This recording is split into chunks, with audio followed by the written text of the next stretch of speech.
Hello. So, a bit of a quick adjustment to this tier list. I think I undervalued Fluid Sac and Impending Day quite a bit. Some people commented like Fluid Sac actually does a shit ton of damage when the conditions are right. Considering that even stem is about the same because the two of them are 5 target AoEs. This one does blunt, this one does piercing. It's just that the boss was a normal weakness to piercing, so this did more damage raw than Fluid Sac.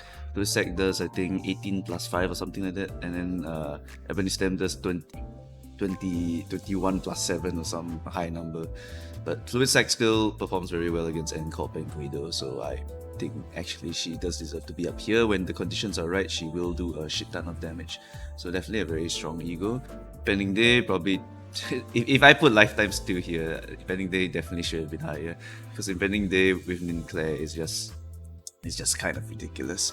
The fact is, if you give Ninclair a lot of actions, you can get a shit ton of attack up. Because when you corrode, Impending Day will get the corroded effect, which is if you fail to kill, you get 3 attack power. So with each different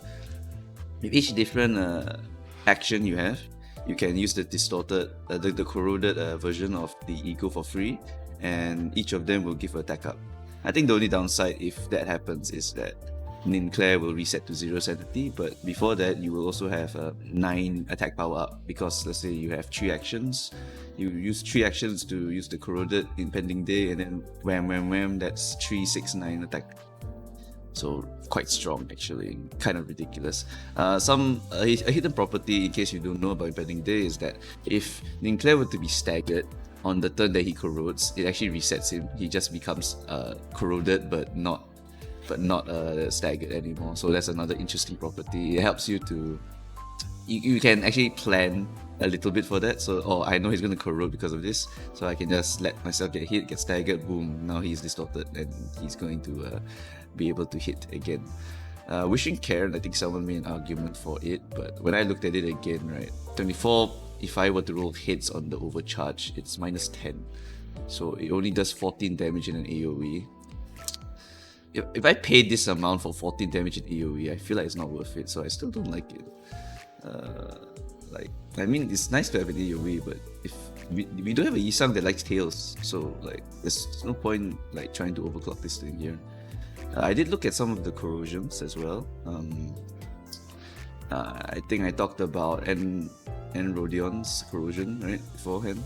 The problem is once again that she doesn't have the ID, so it's a negative 18, and if I pay this amount but more for this, then it's kind of not worth it. So I kind of like, I do like to look at the corrosion effects a lot. It's just that when you corrode some of these, right, the value is just not there. Mostly because like negative coin modifier is one factor. If the ID is not a negative coiner, then you don't get this value.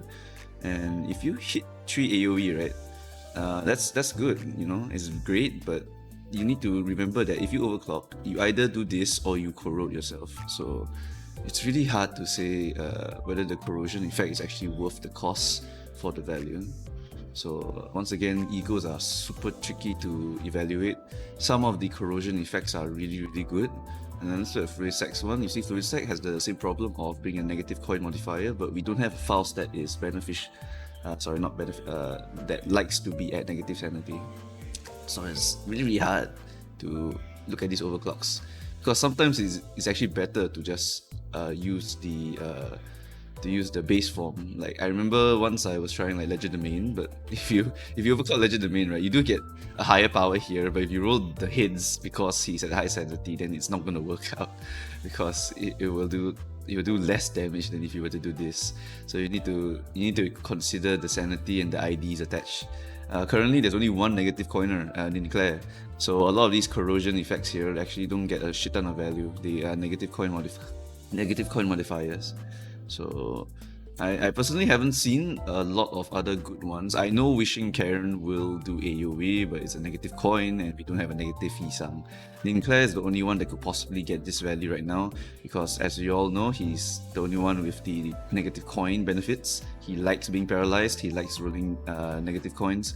So this one's really good because he will always get the max power 28, and you notice it's the same base power, so it really doesn't matter whichever one happens. Lifetime stew though is pretty significant because you do get a bunch of extra power, which is why I mentioned it specially. That I feel like there is a strat where you want to purposely corrode him so that you can use this lifetime stew corrosion to just spam AoEs at enemies. And you need to make sure the enemies are all lower HP than your characters so that you can make sure that these moves target them. It's just a setup. A setup that I think that could have some significant value in some speedruns or mirror dungeons. So besides that, I have nothing else to say about the changes to this list. I think this will be the final adjustment I make to this list. I've looked through everyone again. I can't really think of any other corroded effects. Like this one is nice. You do get some good value out of the corrosion effects, but like none of the corrosions are either worth it or they are actively detrimental to corrode. I think there's only a few exceptions, like Evenly Stem, which stays plus coin even after you corrode it, and then it'll do even more damage, so people corrode this a lot to do a crap ton of damage to bosses. I think Sac Faust, if it had that, then I would definitely corrode it as well, but unfortunately it's a negative coin and we don't have a negative Faust. So as you can see, the negative coin swap on the corrosion effect is kind of rough. It's kind of rough. If there were appropriate IDs that could maybe, I don't know, paralyze themselves or something like that, then we could consider that in the future. But for now, I think nothing else to say about any of the other egos in the game currently. So if you have any other comments, you can leave it in the video. I probably won't be changing any more things in the tier list, so this would be the final adjustment I make.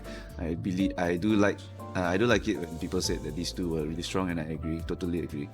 Yeah, I definitely put them a little bit too low here when they actually have very, very beneficial ID for Impending Day and a very situational but very amazing 5 target AoE here. Yeah, it's a shit ton of damage actually if you can get all 5 hits on the right targets. So yeah, I think that would be the final change. Maybe Pursuance could go up a little bit, but a bit hard to justify. I think the damage is good, but maybe not that good. But for the rest of these guys, I feel like there is a purpose for them. Yeah, I think that's it. Nothing else to say about this tier list. I think this is the final one for this season, and looking forward to the first. I can't wait to do some chapter stuff. Alright, that's all for this video. Thank you all for watching. Leave a comments for whatever you all want to see, for whatever you all are theorizing, and then yeah, I think that'll be it for me. I won't be making any more of these. This is the last one. It's very tiring to make all of these. Yep, so thank you all for watching.